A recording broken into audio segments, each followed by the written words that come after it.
কাকু তুমি কেন? আমি কাজ করতেছি। আচ্ছা কাজ করো, ভালো কথা। এই দেশটা ভালো চলবো কি হলো একটু কওছে। একটা কথা কইলা, এই দেশটা ভালো চলবো 1 টাকা যদি করতারে সরকারে। কি কাজ? কাজ রইলো এই দেশেতে যদি এই মাদকটা বন্ধ করতারে, ভরি খাওয়াটা যদি বন্ধ করতারে তো দেশটা ভালো চলবো।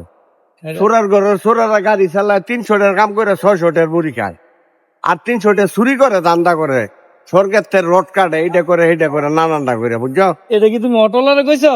অটোলারে কইতাম করে ব্যক্তির ওই কই অনেক মানুষ আছে যুব সমাজটা ধ্বংস বড়ি খাইয়া।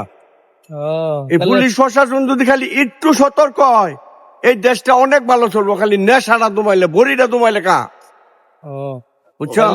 তাহলে নতুন সরকার আইছে, বিএনপি সরকার, কিছু কয়ে দাও। আমি তারেক জিয়ার কাছে এই কথাটা কই, উনি যদি খালি একটু খেয়াল করে নেশাটা যে দিক দিয়ে ঢুকে এই দিকে যদি একটু ফলো করে যাতে না ঢুকতারে, তাইলেই হয়।